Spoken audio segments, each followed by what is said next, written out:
For over 200 years, there have been reports of giant, man-like creatures roaming the vast mountain regions of the Pacific Northwest and Canada.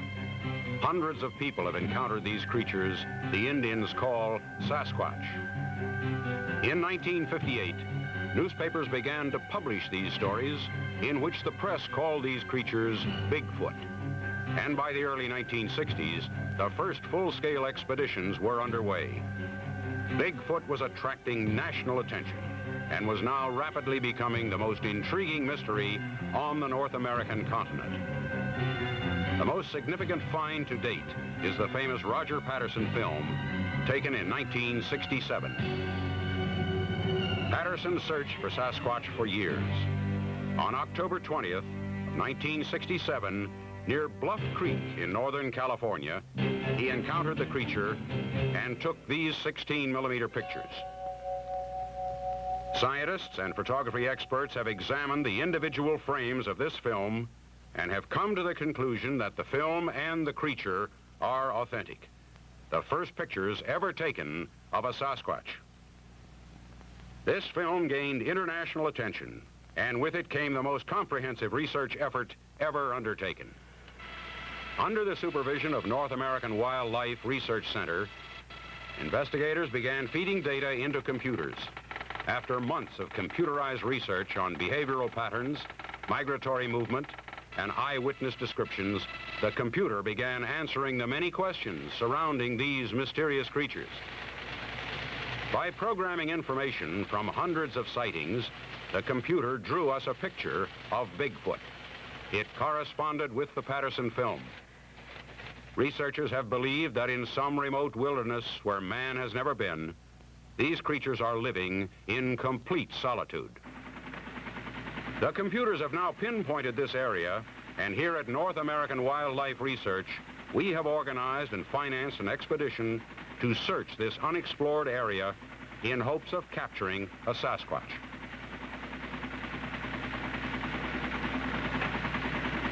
The final destination of this expedition is north of the river the Indians call the Peko, in a primitive part of northern British Columbia. We are taking the latest and most sophisticated equipment: tranquilizer guns, electronic gear, and sniper scopes. If we capture a Sasquatch, we will implant a small transmitter and release the creature so that it can be traced by radio and studied scientifically. Deep in the heart of the vast wilderness of the Pacific Northwest and Canada, a legend extends back into the spoken history of the earliest Indian tribes. This legend is about the mysterious giant creatures that inhabit these forests. The description of these creatures by those who have seen them gives one the uneasy feeling that somewhere, roaming free and wild in these deep, dark valleys, is a living, breathing reminder of mankind's prehistoric past. This is the legend of the Sasquatch. Today, this legend continues to be told in the Northwest by many responsible people who have reported sightings and encounters with Bigfoot. Because man has never been able to capture a Sasquatch, this creature has become the world's most intriguing mystery.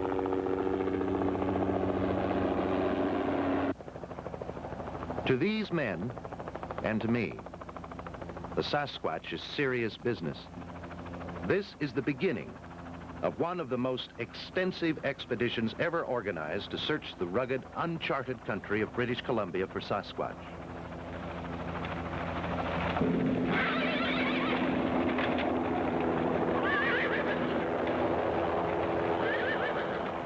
It is the hope of all of us on this expedition to prove once and for all that the Sasquatch legend is true.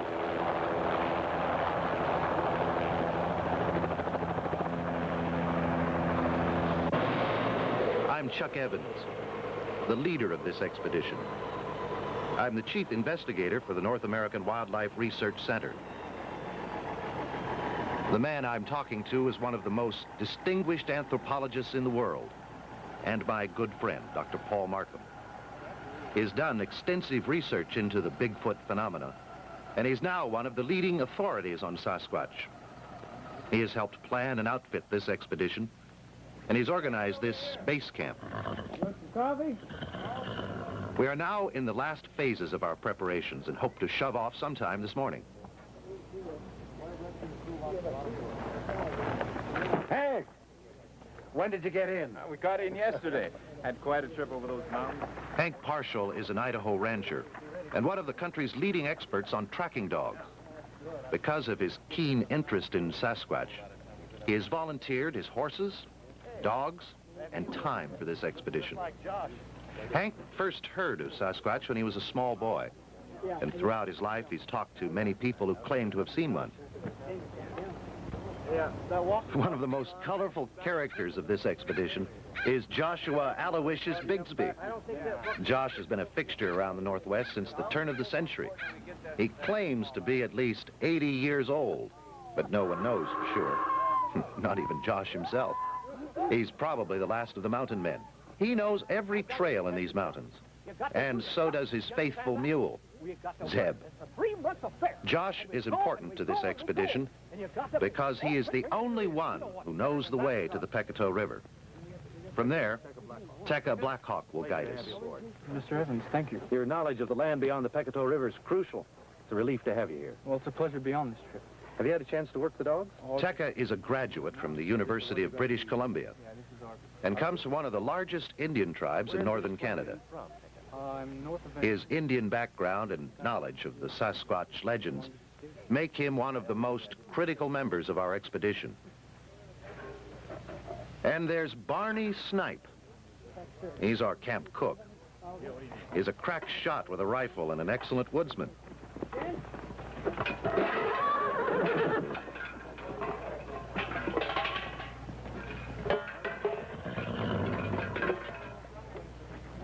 He's a little clumsy, but his coffee isn't bad.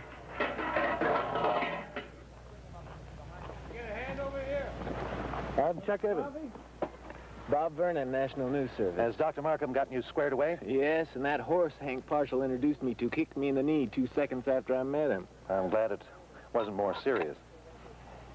They tell me that you don't see the point of this expedition. That's right. I don't believe in Bigfoot. I'm here because I'm good at my job and the pay's good enough to make it all seem practical, if not desirable. I'd much rather be back on the streets in New York City where the enemy is visible and real instead of chasing some mythological boogeyman in the woods.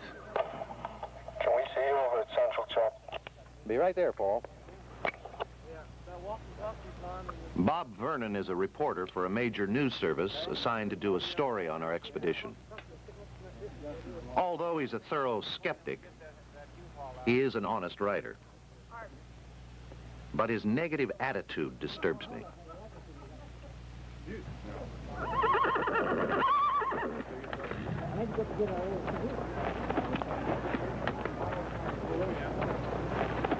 Hank, are you about ready? As soon as Dr. Markham finishes packing his last piece of equipment, I'll be ready. Good. I'll go see if I can give him a hand. In the meantime, go ahead and line him up.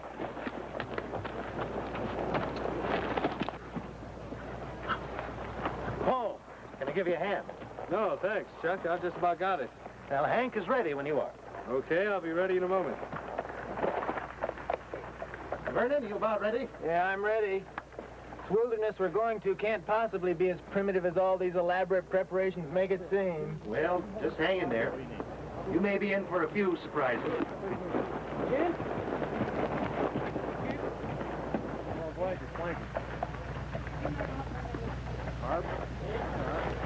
Hey, Josh, cool out.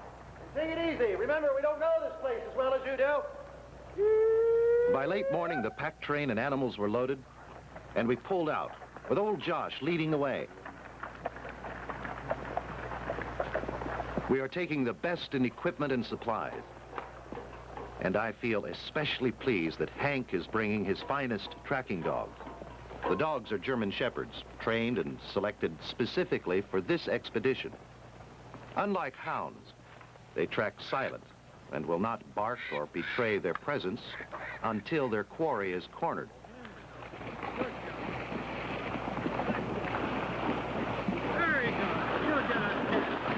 We were happy to be on our way, but as the chopper buzzed us a last goodbye, we realized that we were leaving our families and civilization behind.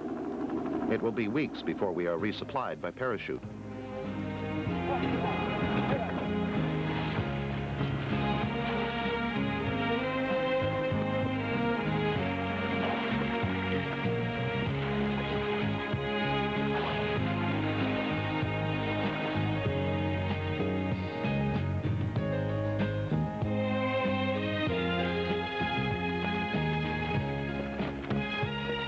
After the feverish activity of the last week, The first 2 or 3 days out into the wilderness seemed to welcome relief. The temperature was a mild 70 degrees in the soft air of early June. The skies were a deep Prussian blue. Everyone had the feeling of oneness with nature that comes to all who lose themselves in the Pacific Northwest.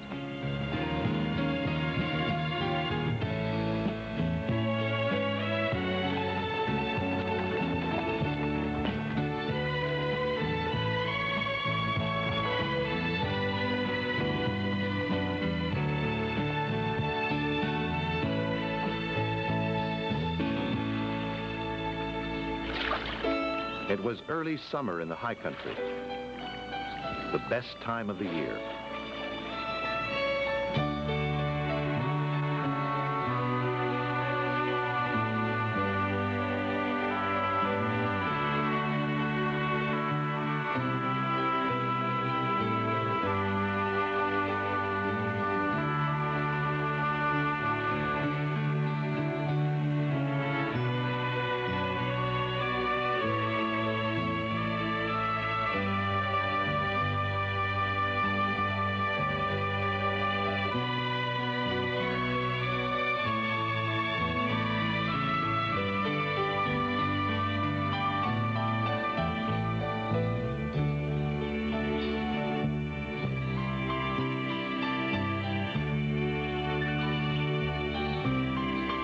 Wolf nurses her pups until a nosy badger comes too close for comfort.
Our expedition was scheduled to last until late fall, until we found the habitat of the elusive Sasquatch.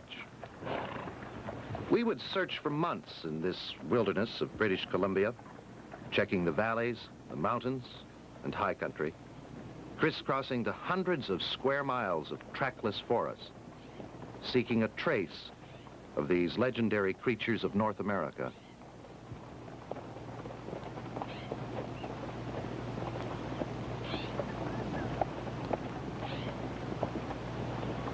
We rode through this beautiful land of mountains and valleys for the first weeks, camping each night by some mountain stream.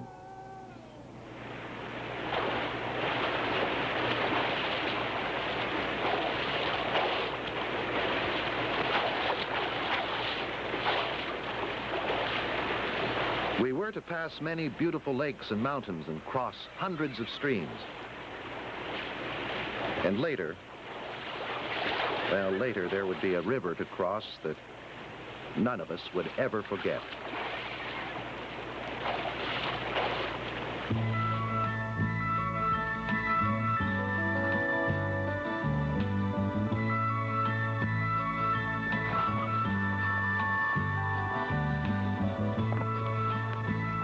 By unspoken consent, the journey was quiet as we traveled through the forest. We did not want to advertise our presence, and it was quite an experience to watch the wildlife on every side as we plunged deeper and deeper into this primitive country.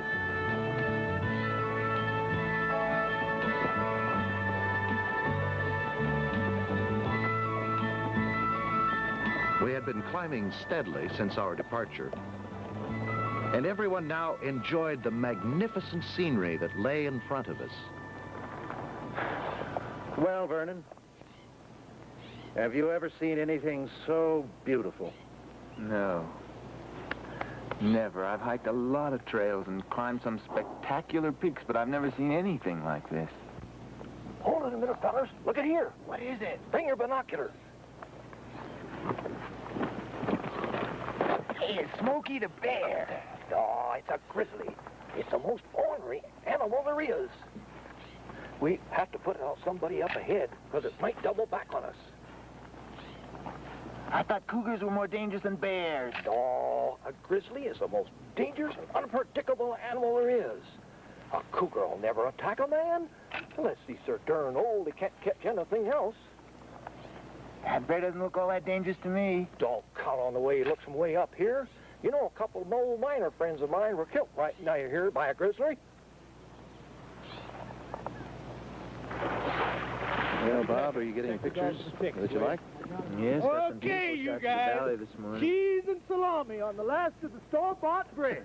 Oh, I don't know. That fricasseed mountain rat we had last night wasn't bad. Oh, get mountain rat. Well, I've had worse. I remember back in 05 when we was caught in the back country, not to eat except gopher. You ever had gopher, fellers? Well, it ain't the best in the world, and again, it ain't the worst either. And Josh ought to know. Josh, how far do you figure it is to the Peko? Well, at the rate we're going, I figure it'd take about 3 weeks, maybe 4, unless we run across one of them critters. How many sightings have there been in the area to the east of us, Paul? I've got 4 in 1966, 9 in 1972. To the north of us, there have been more than 20. How can you be sure there are Sasquatch in the area where we're going? Our computer readout shows there have been numerous sightings in the area north of the Peko. That particular area of BC has been taboo for my tribe and others for as long as Indian history goes back. The early white explorers couldn't get anyone to guide them in. Take a look at this map. This area, all dense forest. Running east and west is the Peko River. All around the perimeter, we show various sightings of Sasquatch. How large would you estimate that population to be? Well, there's really no way to tell. We don't have enough information on how the Sasquatch lives. Josh, show us where we're headed. You see that third range of mountains over there? Yeah. Well, just behind that is the Peko. And just beyond that is the land the Indians call Haya country, or Forbidden Land. You can't see those mountains from here, but they're there. And so's the critter.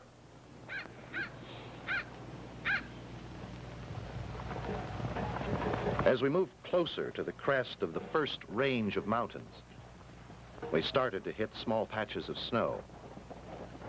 I worried that our progress might be slowed by glaciers or large snowfields that we couldn't cross with horses. Josh assured me that we would skirt the dangerous areas.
They're just short and spooky for some reason.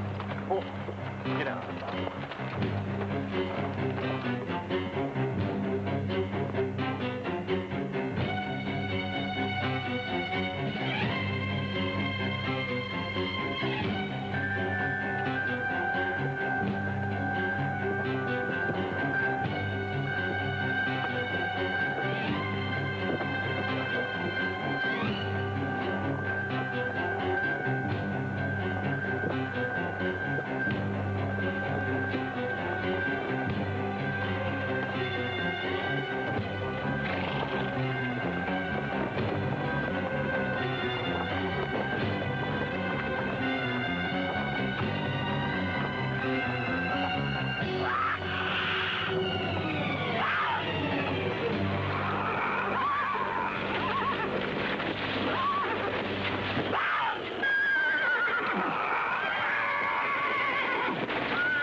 Get back! He's gonna jump!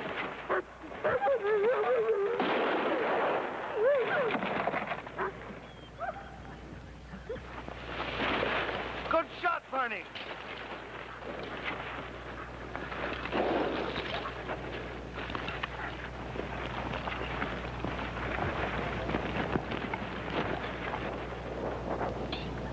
I promise, Barney, I'll never badmouth your cooking again.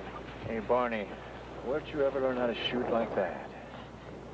That's an inheritance from my old grandpap. He's a darn good shot, Barney. It's too bad we had to kill him. He's a fine-looking animal. But with the taste of pack horse in his mouth, he'd have followed us. And he'd have got one of them eventually. What's the damage, Hank? Oh, the horse is all right. The cat didn't cut him too bad. It's a good thing. We needed that pack horse. Well, we'll rest here for an hour. But we've got to be leaving. We've got to be to the next valley by tonight.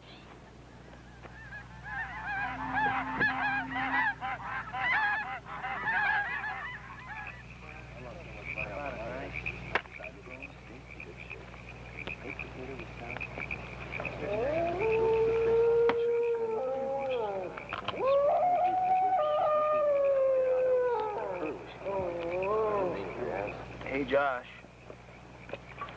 You ever see a Sasquatch?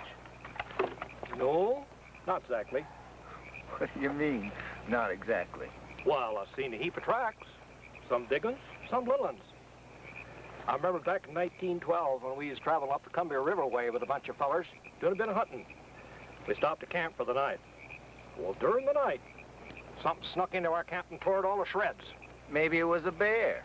Tore no bear. How do you know you didn't actually see it? Well, I seen the tracks the next morning. They's about 18 inches long. No bar has feet that big. But how many people have you talked to have actually seen a Bigfoot? Couple dozen, maybe?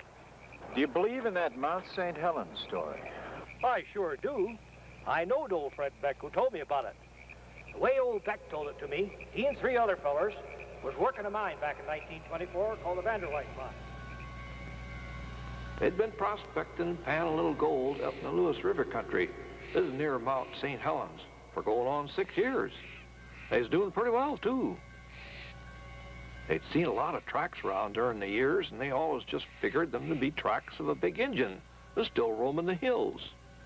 On this particular day, one of them come back from town with a new assay.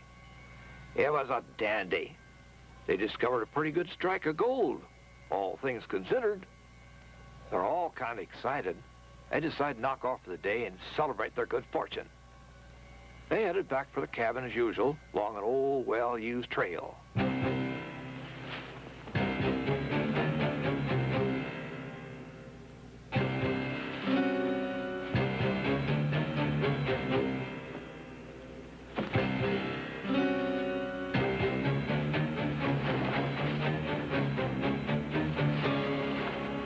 About midway up the trail, they began to hear the sounds of footsteps behind them, and off the sides, too.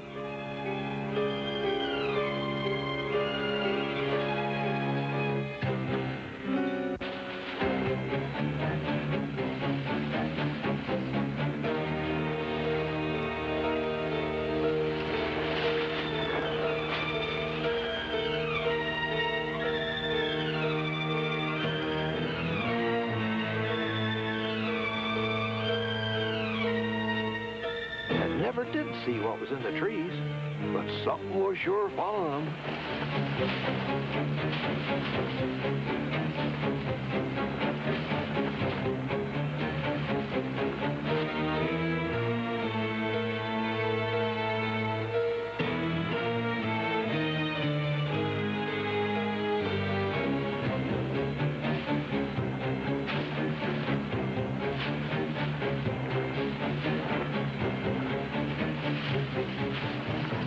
By the time they got back to the cabin, they were pretty scared.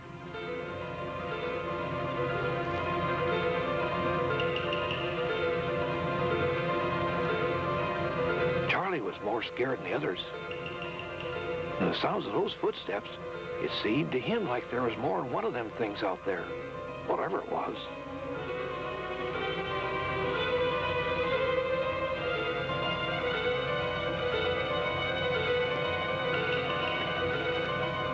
Well, they decided they'd eat a quick supper and go to bed.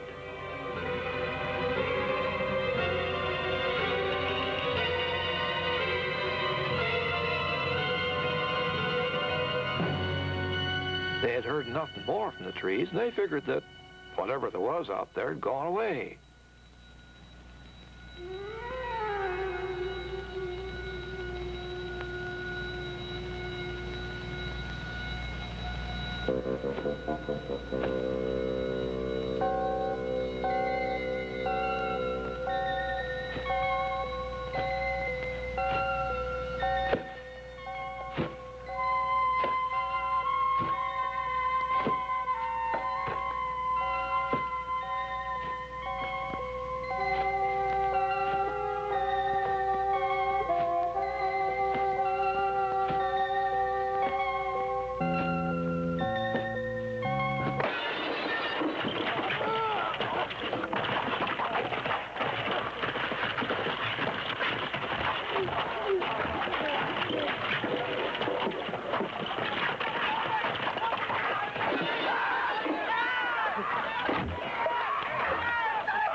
Well, attack went on for most of the night.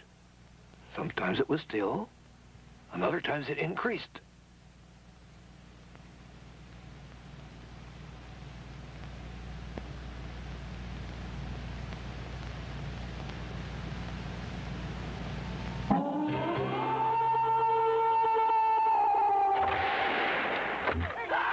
Kept crashing down, the cabin kept shaking, and they kept shooting.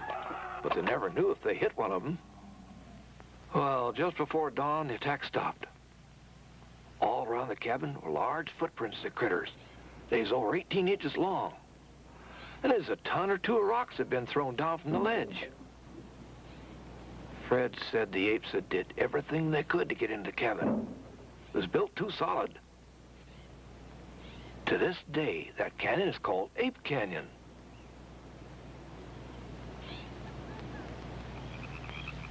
Fred always did say there was apes, but the way he described them is a lot bigger than apes. That's some story, Josh. I've heard that same story from a whole lot of people up my way. It's always the same. I'm inclined to believe it's the gospel truth. We're going to have a guard tonight. You think we need one? Hey, don't worry, Bob. I'll set the dogs on both sides of the camp. If anything moves, they'll let us know. Just thought I'd ask.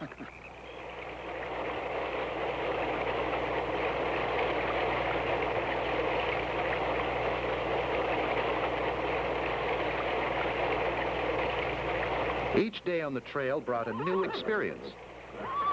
Hank noticed that Ochako seemed nervous. A little later, he found out why.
When we crested the second mountain range, I realized why Josh had been reluctant to bring outsiders into this spectacular country.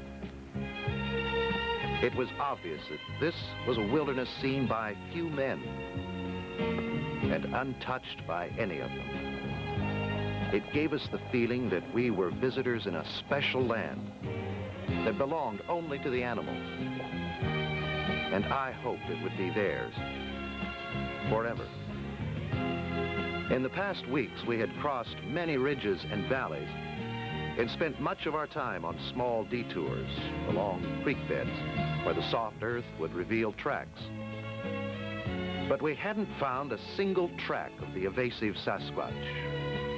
Now we were over 200 miles into the interior. Looking back over the country we came through, it seemed impossible that we had made such good time.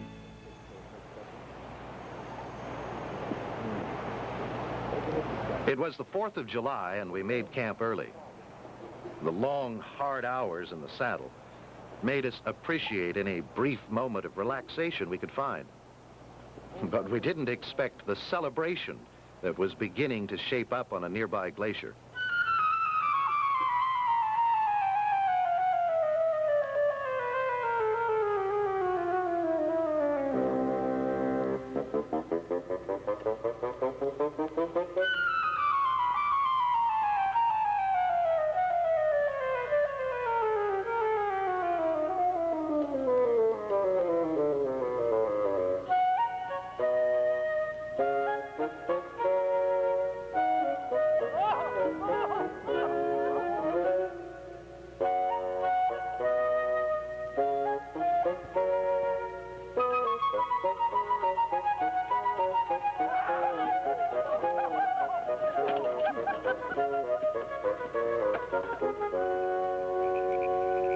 We had now crossed the last of the big mountains.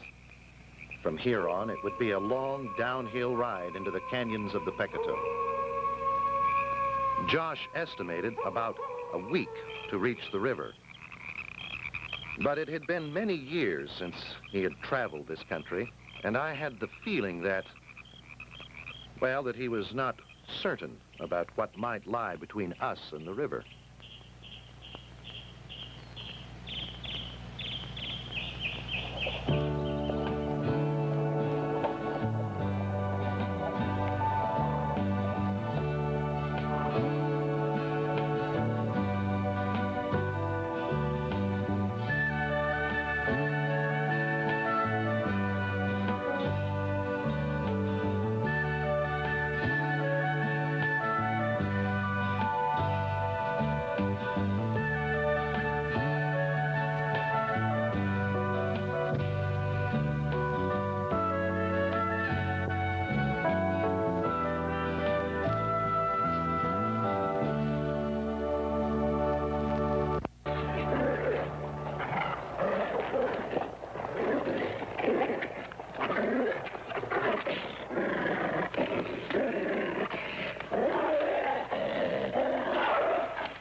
Watching the grizzly fight reminded us how wild this country really was.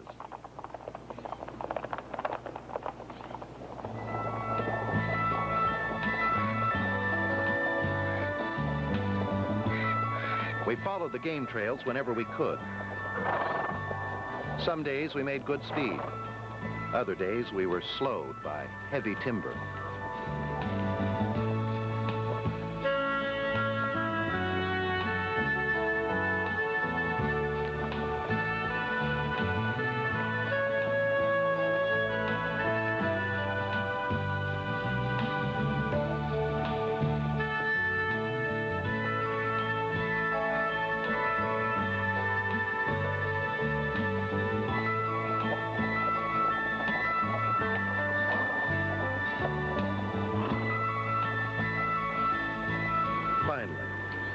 By the middle of July, we reached the Peko, and across from the raging stream was Sasquatch country.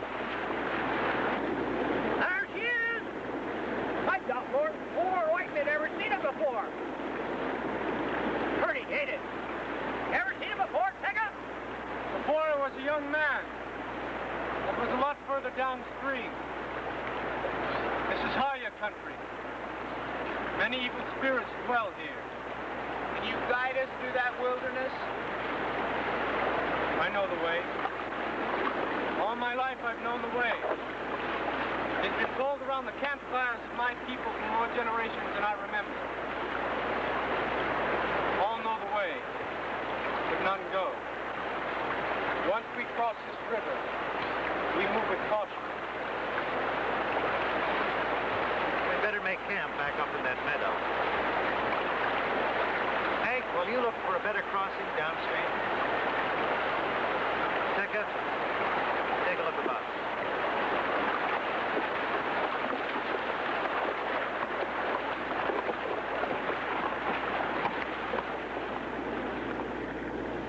I think we'll make it, Tony. Here's the toilet paper, everybody, on this shelf. Sounds good. It's up for me.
Lo, the mighty hunter returneth.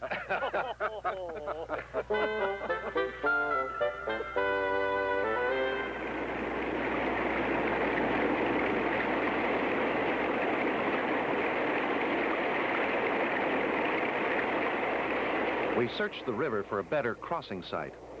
The best place was just above camp. Peko, I know that you've never been across the Peko, but Is there anything at all in those Indian legends that might help us out? I'm afraid that these maps just don't cut it. Only that the land is more dense and rugged. My grandfather once told me the trees are taller and the meadowgrass higher. There'll be no trails at all to follow. I take it the going will be slow and we'll have a hard time getting the horses through the brush. Let me see that map, Chuck, my boy. Look at this. Here we are. Now, if you's a Sasquatch living in these here parts, when you rather live down here where these valleys come together, where there's plenty of water and a lot of food, yeah? Peko? Most of the legends speak of a valley with 3 arms. That may well be it. Well, then, that's the way we'll go. We'll cross the river in the morning. We'll have to cross here. It's a doggone treacherous waterfall just downstream. So we'd better get an early start. I'll ask Barney to rustle us up a cold breakfast.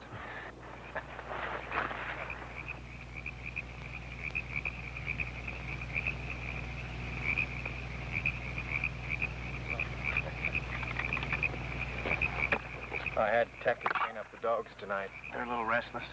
I think they got wind or something. You didn't see the herd of deer that come through this morning, did you? Well, I was awake at dawn. About 8 or 10 deer comes through, about 20 feet away. Come on, Josh. The dogs would have picked up the smell on them deer. Nope. Them deer was too smart. They come downwind of the dogs and made nary a sound passing by. You fellers remind me of the story Hank was telling me about old Bauman back in 1850. Oh. It was told by none other than Teddy Roosevelt, and he even wrote it down in his book. I'm not sure I can tell it like Josh could. Yeah, but he's right. It was told by Teddy Roosevelt. Teddy spent a lot of time in that wilderness and was a hard man to fool with a tall tale. He said the story was told to him by an old weather-beaten hunter by the name of Bauman, I think it was. Well, Bauman had to believe that story because Teddy noted that every time he told it, he couldn't keep from shuddering.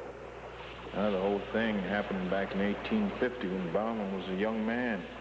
Him and his partner was trapping up in the mountains in Idaho.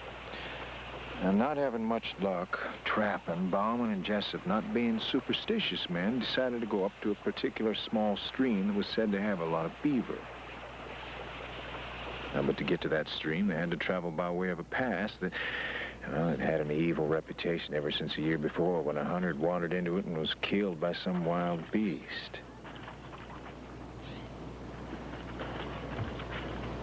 Well, Bauman and Jessup, calculating that they couldn't get the horses up the pass, traveled on foot till they reached a beaver swamp where they decided to camp for the night.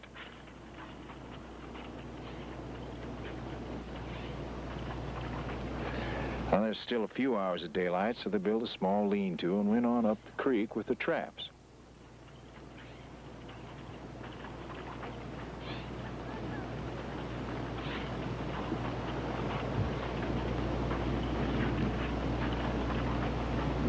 Setting the traps took a little longer than they thought, so they didn't get back to the camp till late in the evening.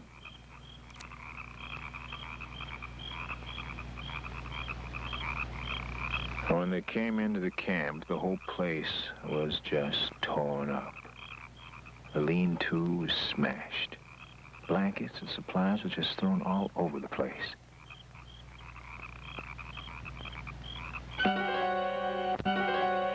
And all around the camp, there was footprints just as plain as if they'd been made in snow.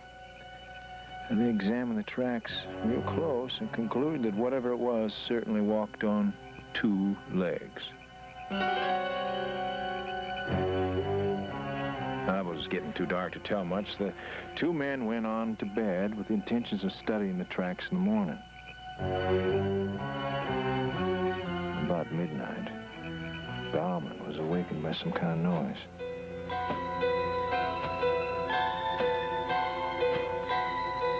He saw a black shape come across the front of the lean-to. He grabbed his rifle and fired a shot at it. He could not see what it was.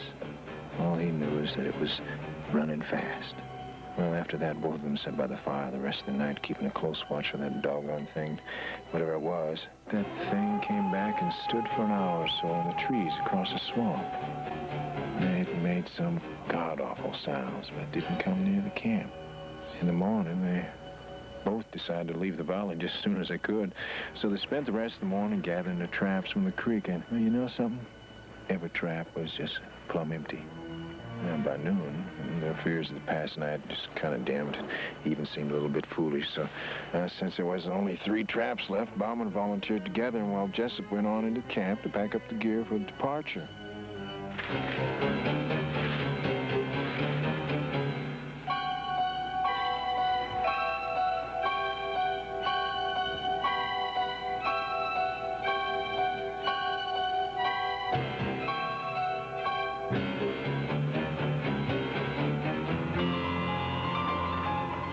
Returned to the camp. Everything was quiet. He hollered for Jessup. There was no answer. Then, Bauman caught sight of his friend. He was dead. His neck broke, just like it'd been nothing but a twig.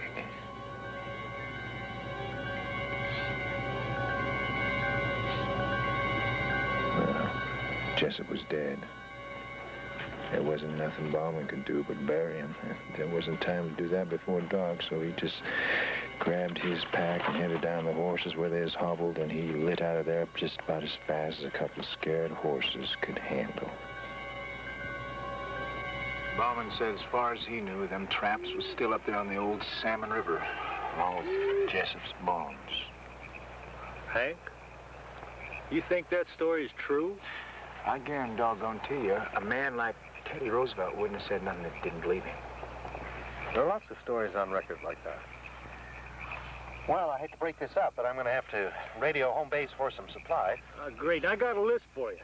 And don't let them forget the Tabasco sauce. Anyone have anything else they need before I call? No. Come out of there, you varmint. That's Peka's outfit. Come on. Out of there.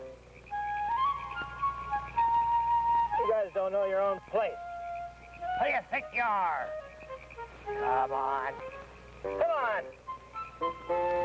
Get out of there. You varmint, you. We suggest you approach from the east out of the sun. The wind is at 5 knots. Roger.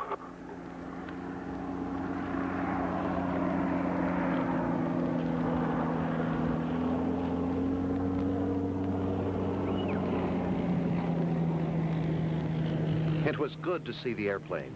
The arrival of fresh supplies and letters from home lent a nice feeling to the day. It was comforting to know that we had a direct link with civilization.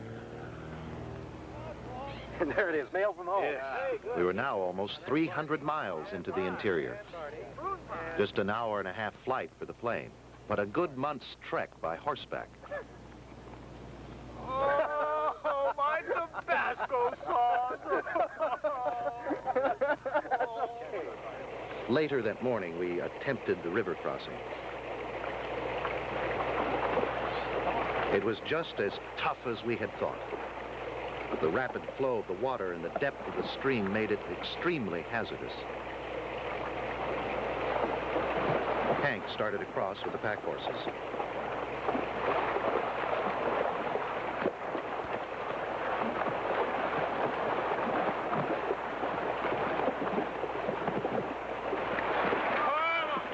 Everything was going well until we hit midstream, and then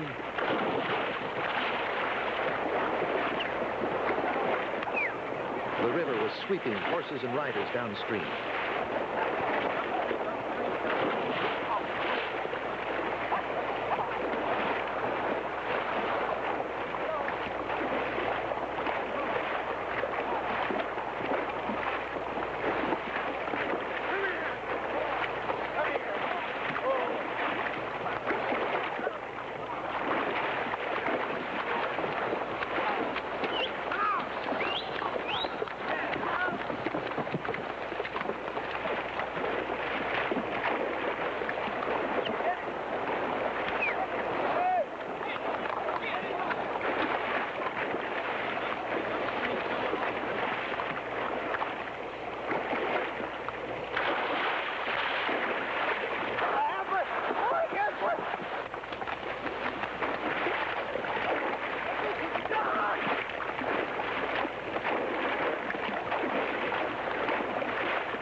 Peko managed to throw Barney a rope, and we pulled him out of the river.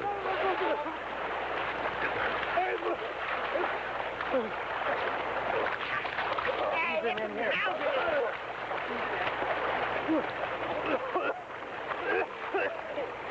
Get him up here. Let him lay.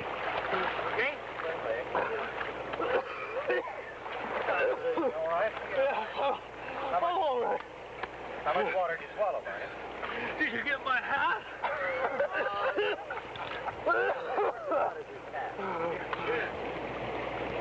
By late morning, we had all crossed the Peko, dried out, and were back on the trail. This country north of the river, it seemed different. Even Peko remarked at the change. We noticed that the mornings were cooler and the sunsets came earlier. The season was changing.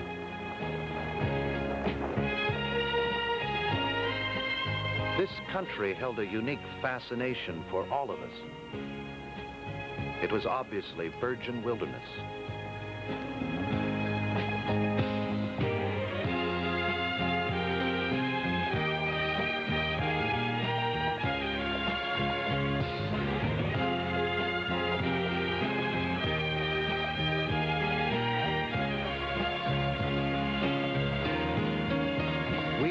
We might catch sight of a Sasquatch at any time.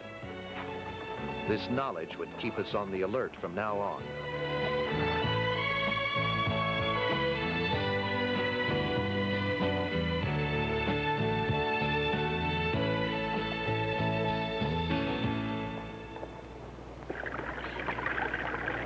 There was an abundance of game everywhere, more than I had ever seen before. And none of the animals seemed afraid of us. Perhaps we were the first men and horses they had ever seen.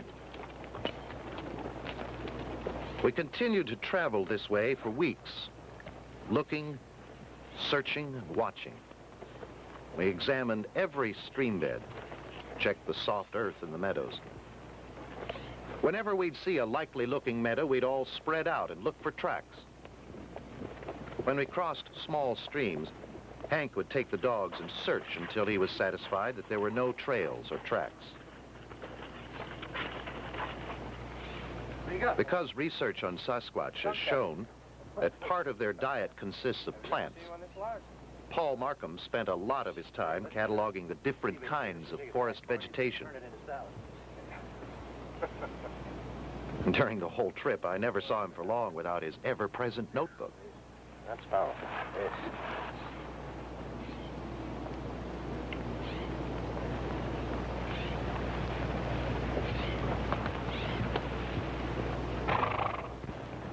The going was slow and tough, through heavy timber, many times with no trail at all.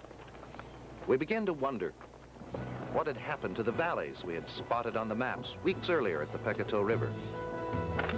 Some days we were hindered by brush so thick that Peko had to cut a trail before the horses could move through.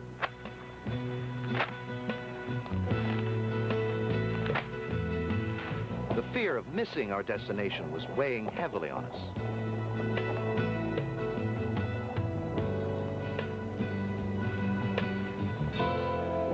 Even some of the meadows were treacherous. My horse, Lava, became mired in a meadow bog. For 3 hours, we worked in the mud while the mosquitoes worked on us. Lava had given up, so I did the last thing I could think of to save his life. The whipping worked, and Lava made a final lunge and freed himself from the mud. If we had lost him, we would have had to redistribute the equipment. And I wasn't looking forward to riding a pack horse. Strange things began to happen. Watch it!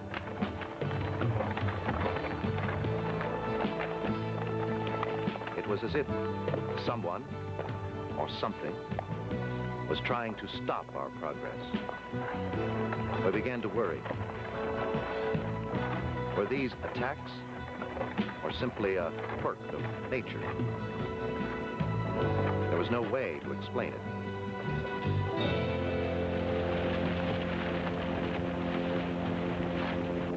We were all feeling the strain of the long trip, and Bob Vernon was becoming more cantankerous as each day passed. The wilderness had not changed him as I had hoped. The horses are a little jumpy. I hobbled them instead of tying them up to a picket line. I think we need a guard. There's nothing to guard against around here except 300-pound mosquitoes. Well, then you ought to be able to hit one. Does that mean it's my turn? Vernon, that attitude of yours is going to get somebody killed.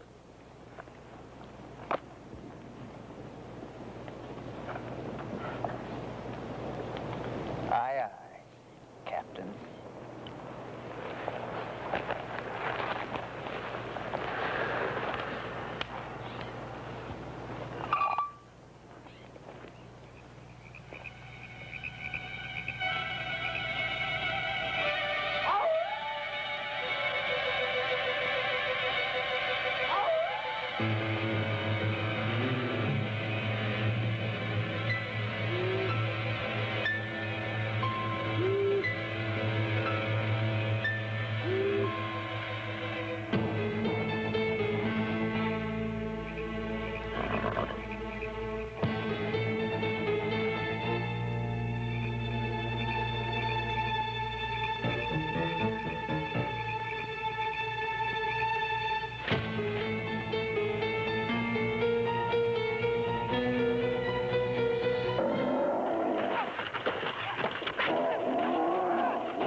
Here he is! Pull! Easy. Roll him over here. Got him. You all right? He's bleeding.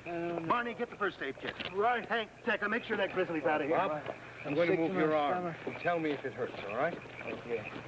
Set you up for them, Bob. Careful. Let's get it off this side. Watch this arm here. Oh. Easy. Easy with that. Josh, you got the gauze? Yeah, right here. Well, that ain't too bad. That old grizzly bar didn't hurt you too much. You'll have to take it easy for a spell now. Whoop, careful. It's going to be a little sore. I think you'll live. Good. The experience with the grizzly was pretty scary to all of us. And as Josh had warned us weeks earlier, the grizzly is the most dangerous of all big game. Vernon didn't talk much about it.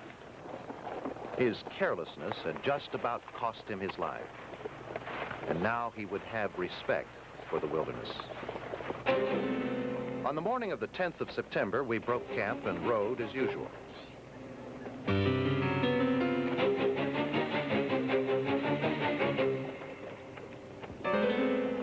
By late morning, a new sensation seemed to engulf the expedition. An unknown presence of danger. It was a feeling of foreboding. The forest around us was vacant of life. The horses were also feeling it and were harder to handle. This uneasiness continued all day. That afternoon, we reached the first valley. After almost 3 months on the trail, we were now entering the area where the computers had told us a population of Sasquatch might exist. Would this be the place where we would find them? No modern expedition had ever encountered a Sasquatch except for Roger Patterson's. Perhaps our effort would be for nothing.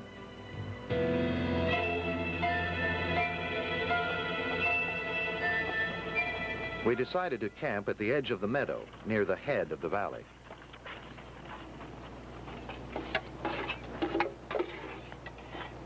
You want some more beans? No, thanks. Hey, Barney, we were talking about how to capture a Sasquatch this morning. Mm-hmm. Well, I thought of a new way. Throw your biscuits at him. Yeah. Well, you just wait.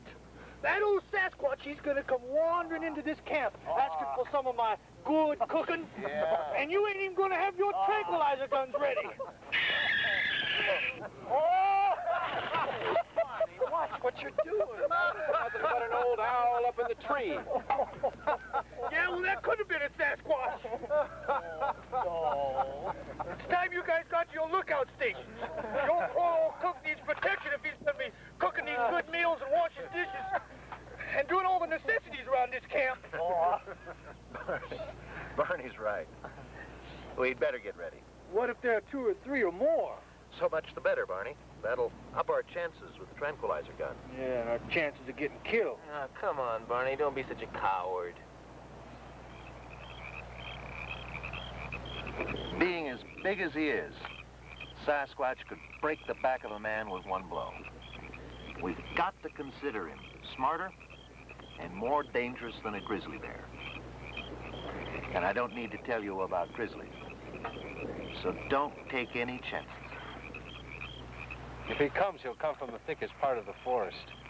Sightings show he has a tendency to stay under cover. That'd be over by post 4 where Hank is. That's right.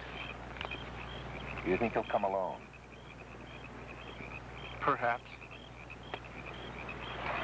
All right. You'd better move out.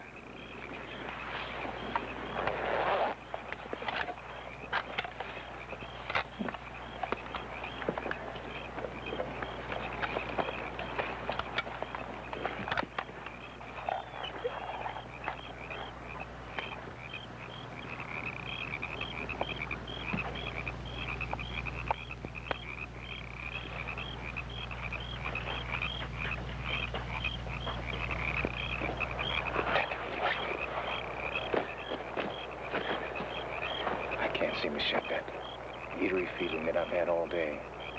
It's like something's been watching me. You won't. That feeling that you and I and all of us have is what the Indian legends speak of when Sasquatch is present in an area. This morning we entered the domain of Sasquatch.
Yeah.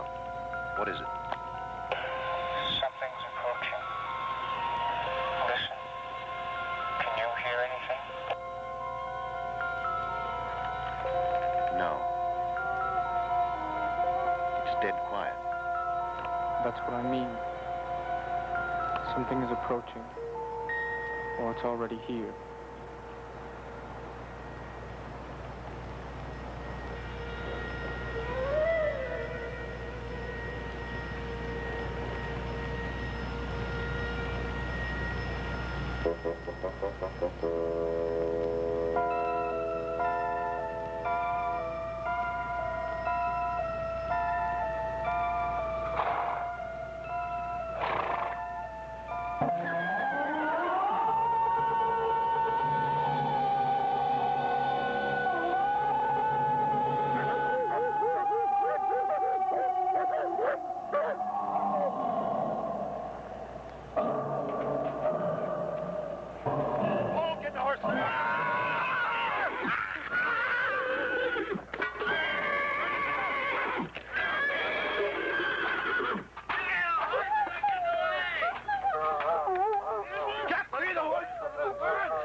check in.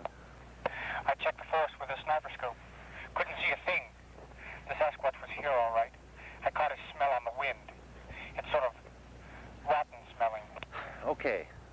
Keep the channel open. Hank? Yeah, I'm okay. What the heck was that scream? It had to be a Sasquatch. Nothing else sounds like that. If he gets close enough, put a tranquilizer in him. Don't you worry. Josh? Josh? Josh, answer me!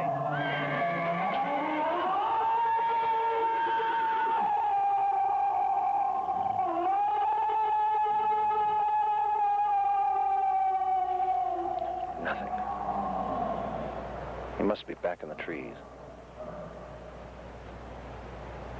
Where's Josh?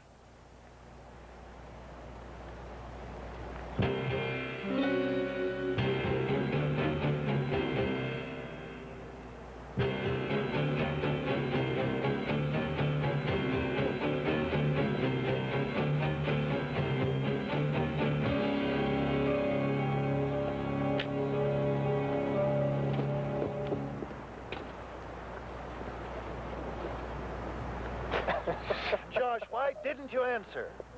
Couldn't. Didn't have this gizmo turned on. No, I thought I smelt the critter. I thought I'd sneak up on him.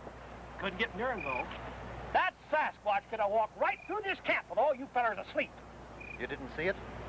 Nah, it was in the trees. He's gone now, though. Gone. Just listen. The forest sounds are coming back. Well, the next time you go traipsing off, let someone know. We thought it might have got you. Nah, not a chance. Well, I think he'll hit the sack. He won't be back tonight.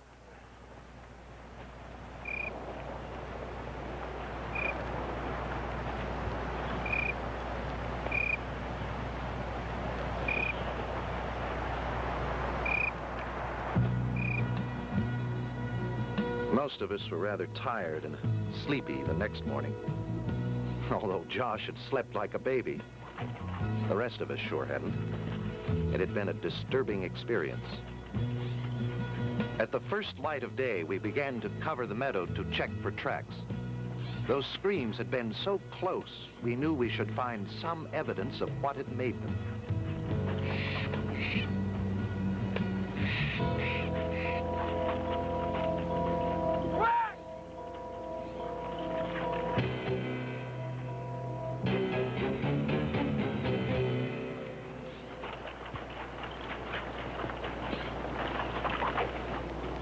They're about 4 hours old. Made this morning, look. The edge of the print is still sharp. After all this time. Here's the other impression. They're about 6 feet apart. 16 and a half. 8 and a half at the ball. 1.5 inches deep. Estimate the creature to weigh somewhere between 800 and 900 pounds. He must have been standing right here, looking down on us last night. Here's another one.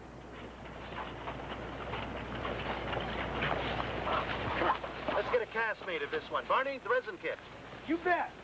I'll see if I can pick up a trail with the dogs.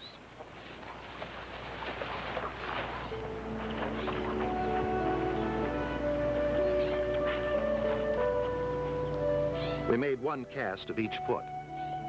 We were using the new resin materials, which took longer to dry than plaster of Paris, but this substance is practically indestructible. We had finally found our first Bigfoot tracks.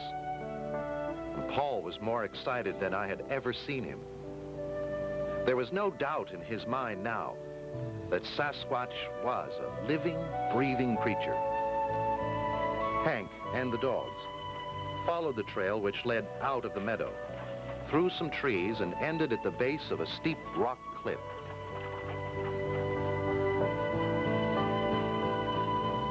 It looked as if the Sasquatch had climbed right up over the top. It would be impossible for us to follow. Only experienced mountain climbers could get to the top and of course, the creature had crossed over by now. Vernon? Peko pointed out that the cliff curved in the same direction we were headed. No way we can get the exhibition. If the Sasquatch continued in a straight line, we might pick up his trail on the other side. We decided that Hank and Peko would walk around with the dogs. We would break camp and meet them with the horses.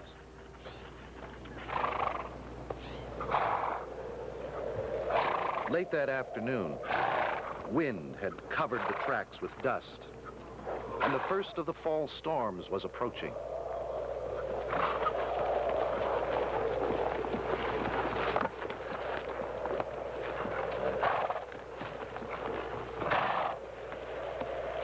For 2 days, we traveled in heavy rain and could only hope the rain would not turn to snow.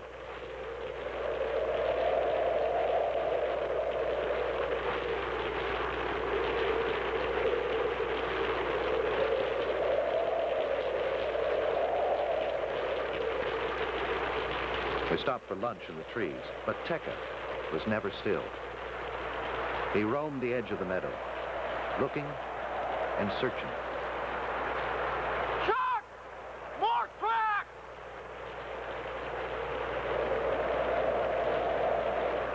It's the same pattern. See the resemblance in the print? The ball of the foot has this big lump on the side. It's the same creature. How old is the track? 2, maybe 3 hours old, made this morning for sure. They're heading the same way we are. The dogs can take it from here once we're ready to go.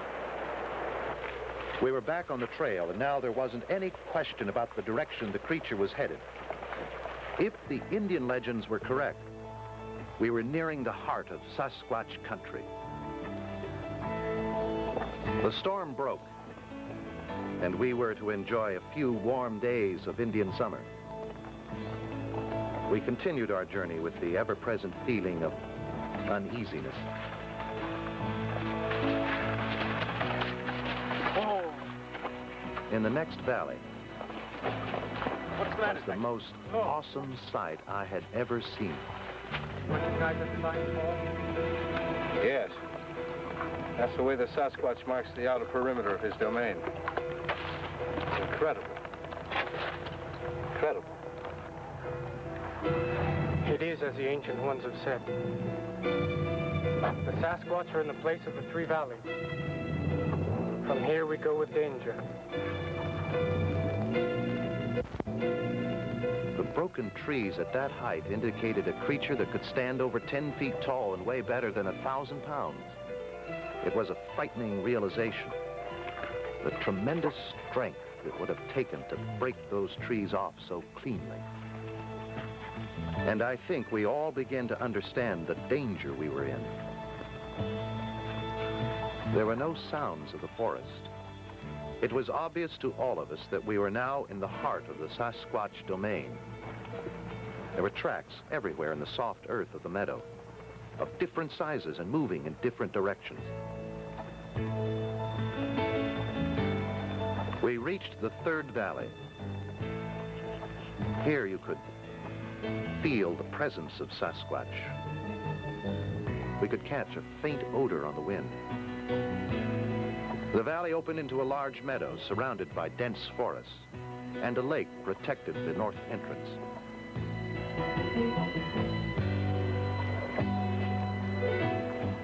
Peko suggested we camp on a knoll above the meadow near the tree line. It was out of the swampy area, and we would have the lake on one side for protection. Now our chances for making a capture were better than ever. We had to be ready to take advantage of any opportunity. We set up camp and began rigging the electronic sensing device. It was developed by the research center as an alarm system to monitor creature movement in mountain country. Properly set, the console here at camp will tell us the location, speed, and direction of an approaching Sasquatch. While Josh and I strung the main wire from the console, Markham, Peko, and Vernon began setting the perimeter wires on the other side of the lake. The inner perimeter was placed around the edge of the meadow. These wires are so fine, a Sasquatch will not know when he breaks one. The outer perimeter wire was placed 350 yards back in the trees, circling the meadow. These wires were attached to insulators 5 feet above the ground, high enough for normal animals to pass under, but low enough that a Sasquatch cannot avoid it.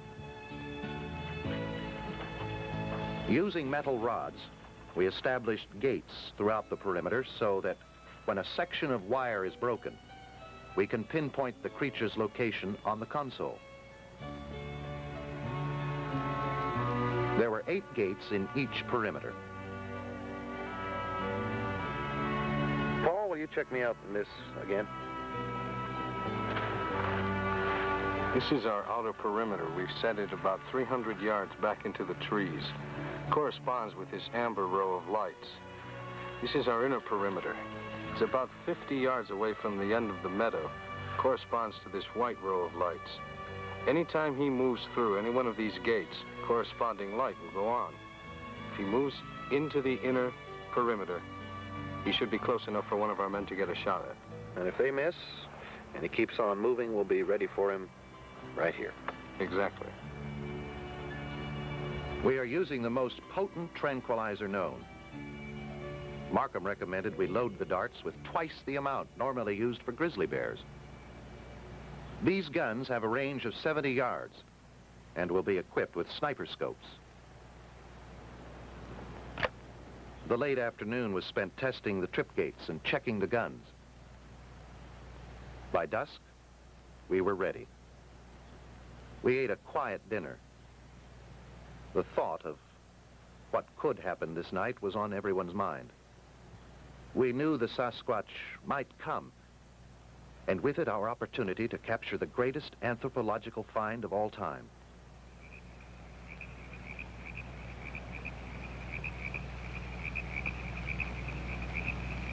We wanted to make a capture, but if things got out of hand, we would have to protect ourselves.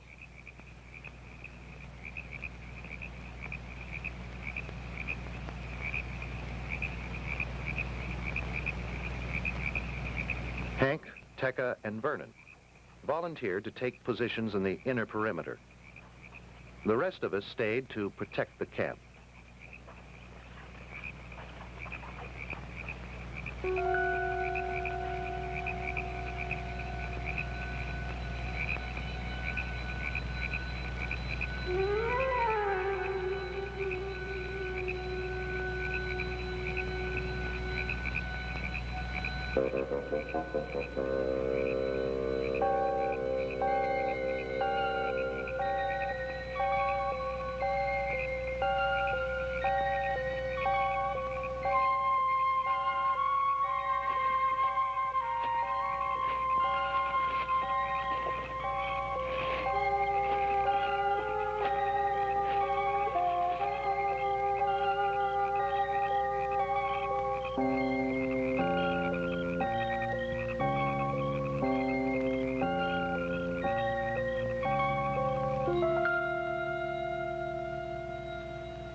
There it is. Gate 4 to the west. Listen, everyone. He's just broken gate 4. Hank, that's in your sector. He should be just beyond the edge of the tree line. Gotcha.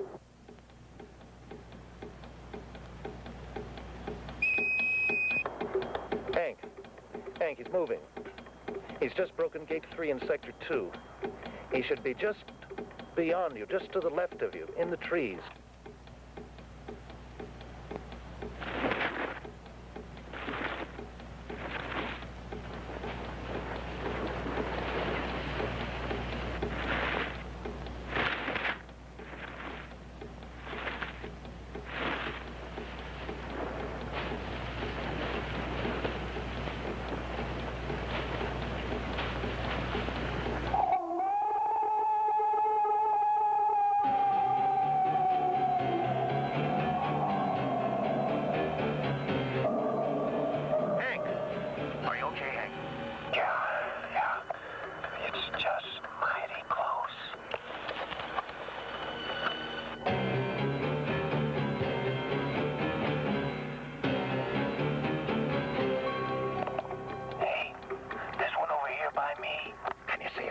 No.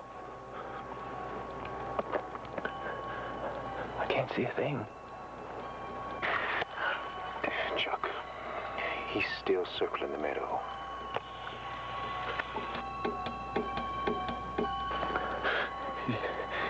He's close.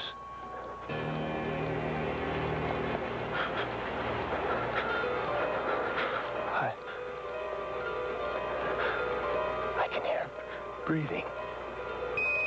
Heads up. The creature's changed directions. He's moving in a semicircle towards the other end of the meadow.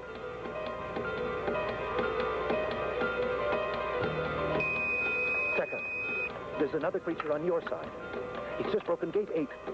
I can hear him moving. Just inside the line of trees. I can't see him. But I can hear him. The sound is coming from near gate 7.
It is done.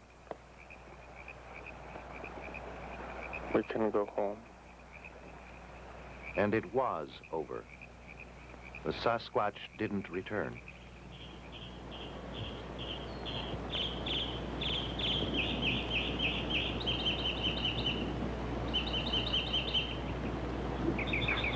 Our camp and equipment was smashed and ruined.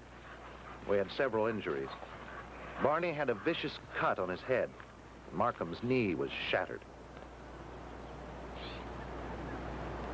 And poor Bob Vernon was in shock.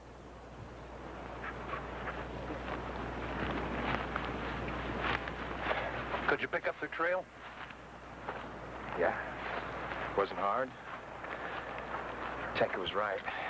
They done took on out of this area. There's a whole lot of tracks leading off to the west. They seem to be moving real fast. We'll never catch him now.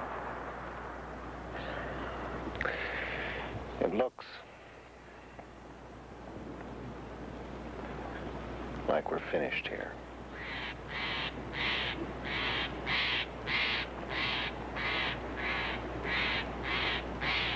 Chuck, coffee?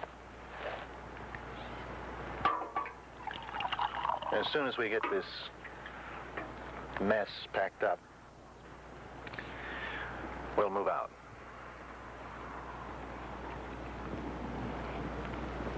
Barney?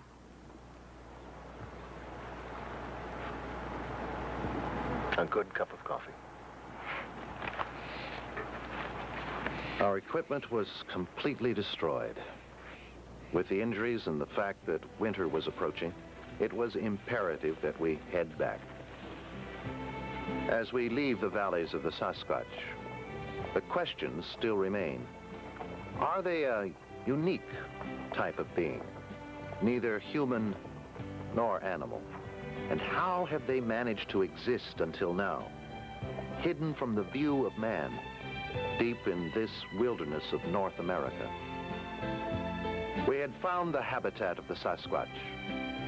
Our efforts will provide volumes of information to stimulate preparations for more extensive expeditions. And next spring, when the snows begin to melt in the high country and the Sasquatch return, we might be here too, in the forbidden valleys of the Bigfoot, tracking and studying mankind's greatest mystery. High in the mountains, there lives a legend few people have seen. High in the mountains, strong as the river, proud as the eagle that flies in the sky. High in the mountains, roam through the valleys that make